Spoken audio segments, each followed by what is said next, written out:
Iyer-Mitra now joining the broadcast. Abhijit, good morning.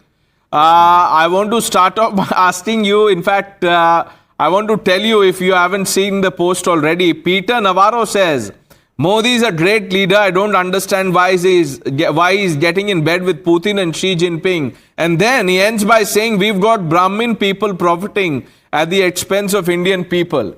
We need that to stop. So we now have a new caste analyst. You know, maybe we can hire him for the elections in Bihar.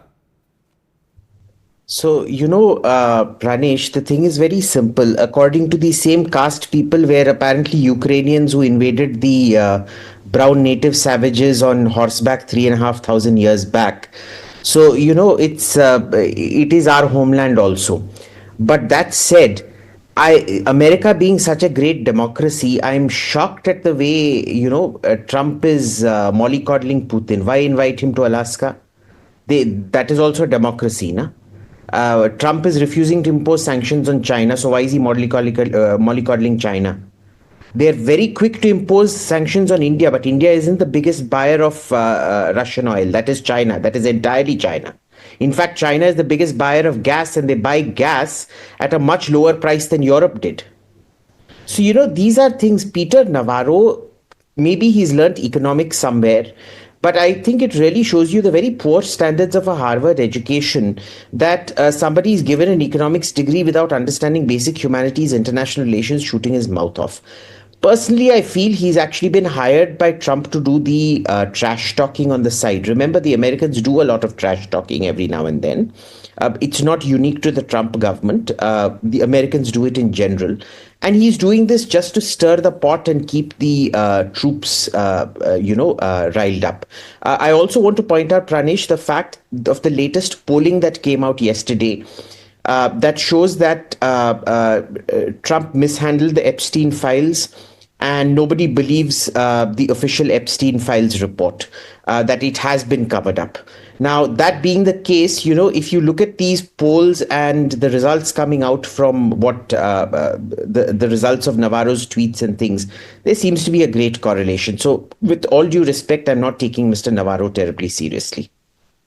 But why are you blaming Harvard for, lights of Navarro? Not Harvard's fault that he's turned out like this. Of course it is. It's very much Harvard's fault. How do you go around giving somebody an economics degree who doesn't understand basic international trade? Okay, Shinjo, you want to say something? Yes, there are. Well, for all its faults, of the 1,000-odd people who won the Nobel Prize or have been awarded the Nobel Prize, 160 have come from Harvard, more than any other university in the world. So we can't really blame Harvard for the fact that Mr. Navarro has put his foot on this large banana peel. His Brahmin remark was the biggest banana peel that you can imagine, and he's put his foot right on it. Now what's going to happen? The cameras of the world will look at Navarro with his foot on that banana peel. Ambassador Dayal is saying something. Yes, sir. I have friends in Harvard and they tell me that the latest nursery rhyme going there is Trumpty Dumpty sat on a tariff wall, Trumpty Dumpty had a great fall. All the Navarros and all the Marco Rubios couldn't put Trumpty Dumpty together again. That's the nursery rhyme. That's some note to start this your conversation on. We are waiting for the opening remarks by Prime Minister Modi. But Colonel RSN Singh, look, a day after Modi met Xi Jinping, I was just going through the commentary in American press. They are not too pleased. And I'm not surprised. Now, after the SCO meeting when Modi sits down with Putin, imagine the kind of reaction we will have from the Americans.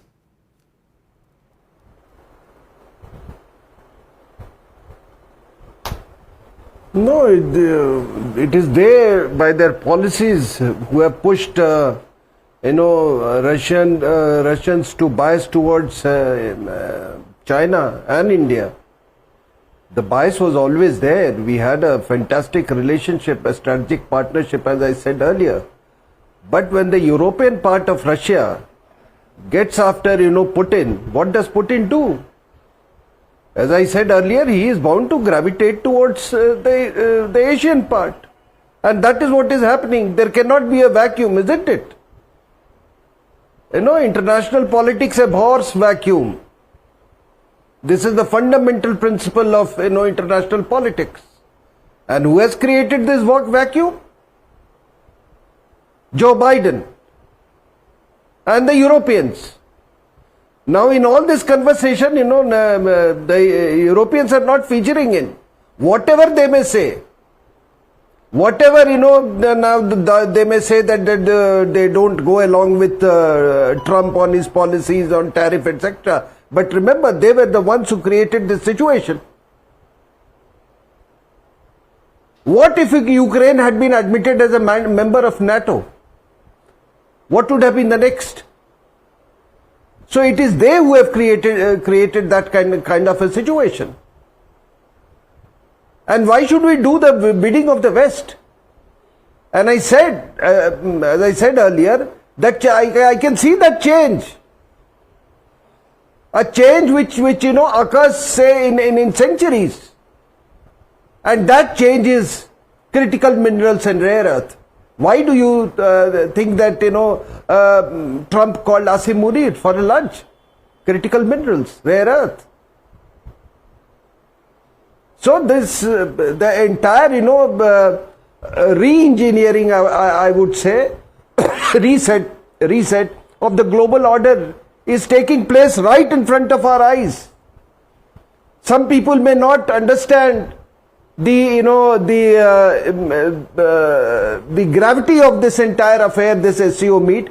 It will occur to, they'll be wiser after, say, a few years down. So, I mean, Peter Navarro, I mean, what sort of remark is this? Is he trying to get into the, is he trying to become another George Soros? It is totally George Soros mentality. Trying to, create fissures within the Indian, within the Indian society, within the Indian polity. Yeah, I'm sorry to say this, that's a good point, Abhijit. I won't be surprised if we have a situation where Mr. Navarro gets a call to join a political yatra which is going on in Bihar. Because when Donald Trump called the Indian economy dead, you had a certain individual endorse that remark, saying, yes, the Indian economy is dead. Now, Trump said, Navarro says, only the Brahmins are benefiting. This will get him an invite to that Adhikar Yatra, the voter Adhikar Yatra that's going on. Who knows? Well, the certain other gentleman also was a dropout from Harvard, just in case you didn't know. Couldn't, even by Harvard's low standards, he couldn't meet that criteria. So in this particular case, I'm not particularly surprised. It's all the sort of, the same NGO-funded Harvard cabal that will gang up against us.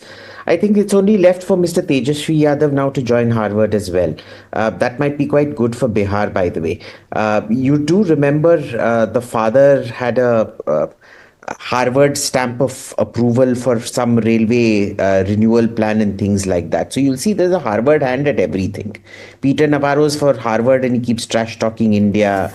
The Crown Prince went to Harvard, couldn't complete the degree. The Crown Prince's ally's dad, when railway minister, got a Harvard stamp of approval and things like that.